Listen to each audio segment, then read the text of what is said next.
We're back at the MWC held in Shanghai 2025. Last year was so exciting, so I can't wait to roam through the halls, find weird smartphones, weird computers. Let's go, because we really don't have time.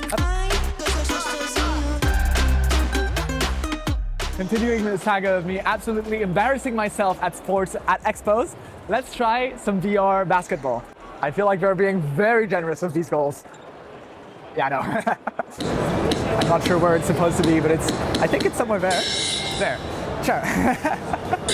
But you get some tactile feedback on the drumsticks themselves.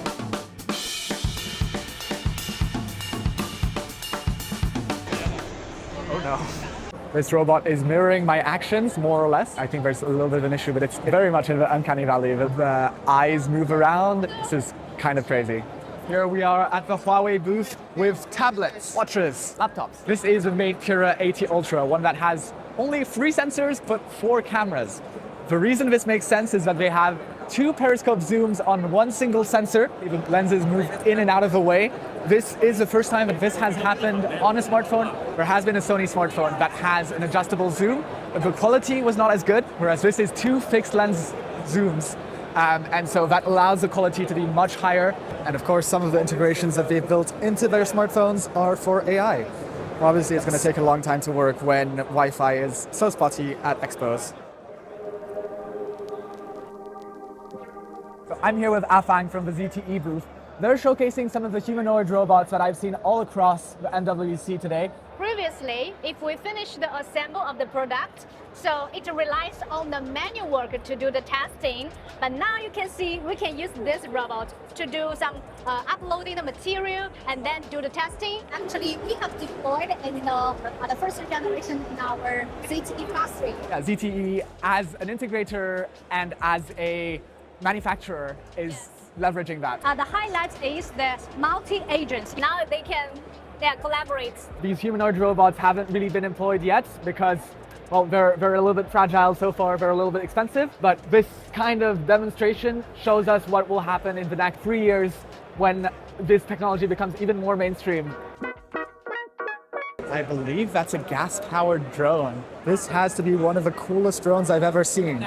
Apart from the fact that it's gas-powered, which I don't like too much, with a max payload of 50 kilograms and 20 kilowatts of engine power, that is so metal. A regular PC water cooling block that's being fed through with the rotors to cool the engine. I wouldn't have thought of that, but it's so cool.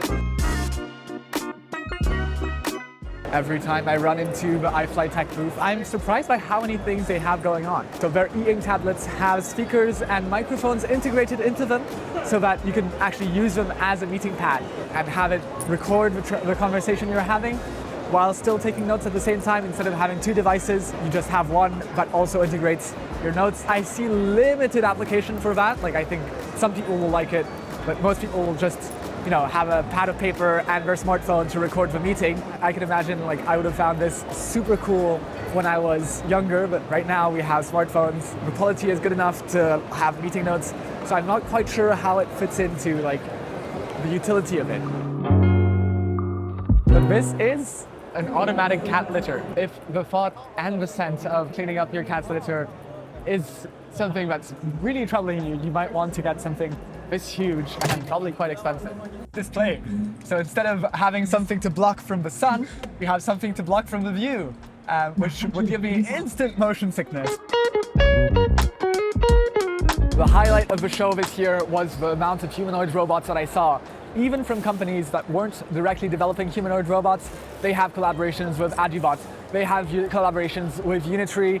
They have their own, and they were very proud and happy to have asked them questions about their robots. Right now, it's still a lot of preloaded actions or robots that are being controlled by people, but their hope is that these kinds of robots could be deployed on factory floors to replace human workers for all the good and bad that that could entail. Another important trend this year was the amount of folding phones and folding screens that I saw.